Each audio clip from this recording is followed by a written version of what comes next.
Hello friends, welcome to yummy tummy. ఈరోజు మనం అటుకుల మిక్స్చర్ ఎలా తయారు చేసుకోవాలో చూడబోతున్నామండి.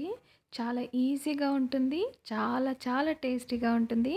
మరి ఇది 5 నిమిషాల్లో తయారు చేసేసుకోవచ్చు. ప్రతిరోజు స్నాక్లోకి ఏం తీసుకోవాలి అని ఆలోచన లేకుండా మనం 5 నిమిషాల్లో చేసి పెట్టుకున్నామంటే ఒక నెల నుంచి 2 నెలల వరకు కూడా స్టోర్ ఉంటుంది. మరింత సూపర్ టేస్టీగా ఉండే స్నాక్ ఎలా తయారు చేసుకోవాలో చూద్దామా. ముందుగా ఒక కప్పు అటుకుల్ని తీసుకోవాలండి. అటుకులు ఇక్కడ సన్నగా తిన్‌గా ఉన్న అటుకులు తీసుకుంటే టేస్ట్ ఇంకా ఎక్కువ బావుంటుంది. దీన్ని ఒక్కసారి మనం జల్లించుకుంటే ఏమన్నా పౌడర్ ఉంటే మనకి వచ్చేస్తుంది. ఇప్పుడు దీన్ని పక్కన పెట్టుకుని ఒక మిక్సీ జార్ తీసుకుని అందులో ఒక 6 పచ్చిమిరపకాయలని వేసుకోవాలి. అలాగే ఒక 6 వెల్లుల్లి రబ్బల్ని పొట్టు తీసేసి వేసుకోవాలి. కొద్దిగా కరివేపాకు వేసుకుని, ఒక చిన్న సైజు అల్లం ముక్కని వేసుకుని, కొద్దిగా ఉప్పు వేసుకుని ఇప్పుడు దీన్ని అంతటిని కూడా గ్రైండ్ చేసుకోవాలి. మనకి పేస్ట్ అనేది మరీ స్మూత్గా కాకుండా ఈ విధంగా కచ్చాపిచ్చాగా వస్తే సరిపోతుంది. ఇప్పుడు ఇది పక్కన పెట్టుకుని కడాయిలో ఒక కప్పు అటుకుల్ని వేసుకుని దీన్ని లో ఫ్లేమ్లో పెట్టుకుని కాస్త వేయించుకోవాలండి. జాగ్రత్త అండి, అటుకులు వెంటనే మాడిపోతాయి కాబట్టి లో ఫ్లేమ్లో పెట్టుకుని 1 నిమిషం 2 నిమిషాలు వేయించుకుంటే సరిపోతుంది. ఈ విధంగా మనకి అటుకులు అనేది కొద్దిగా క్రిస్పీగా తయారవుతాయి. ఈ విధంగా మనకి క్రిస్పీగా వచ్చిన తర్వాత ఇప్పుడు దీన్ని పక్కన పెట్టుకుని ఇప్పుడు ఇదే కడాయిలో ఒక 3 టేబుల్ స్పూన్లు ఆయిల్ వేసుకుని ఆయిల్ కాస్త కాగిన తర్వాత ఒక 2 టేబుల్ స్పూన్లు పల్లీలని వేయించుకోవాలి. పల్లీలు మనకి లోపల దాకా కూడా కుక్ అవ్వాలండి. ఆ విధంగా పూర్తిగా వేయించుకోవాలి. చూడండి, మనకి కలర్ మారి బ్రౌన్ కలర్లో రావాలి. లో ఫ్లేమ్లో పెట్టుకుని ఈ విధంగా వేయించుకుంటే పల్లీలు మనకి బాగా వేగిపోతాయి. చూడండి, పల్లీలు మనకి ఈ విధంగా పూర్తిగా కుక్ అయిపోయిన తర్వాత ఇప్పుడు ఇందులో కొద్దిగా కరివేపాకు వేసుకోవాలి. కరివేపాకు చిటపట్లాడి కొంచెం క్రిస్పీగా తయారవుతుందండి.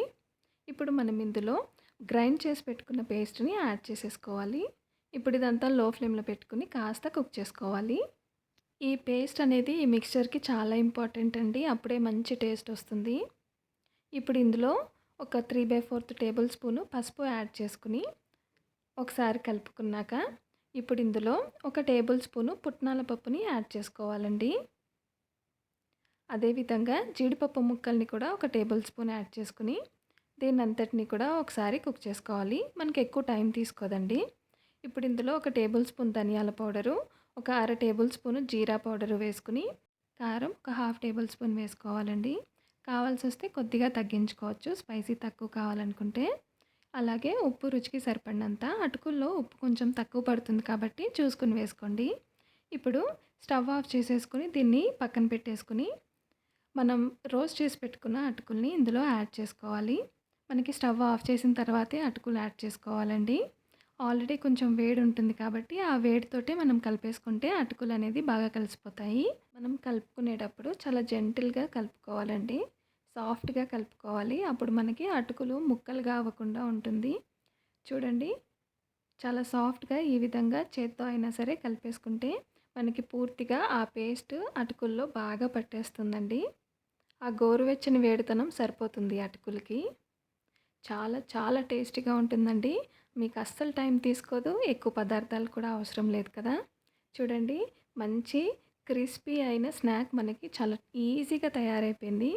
మీకు ఖచ్చితంగా నచ్చుతుందండి. ఒక్కసారి ట్రై చేసి చూడండి. ఈ విధంగా పూర్తిగా కలిపేసుకున్నాక ఏదైనా టైట్ కంటైనర్ తీసుకుని ఒక నెల రోజుల నుంచి 2 నెలల వరకు కూడా స్టోర్ చేసుకోవచ్చండి.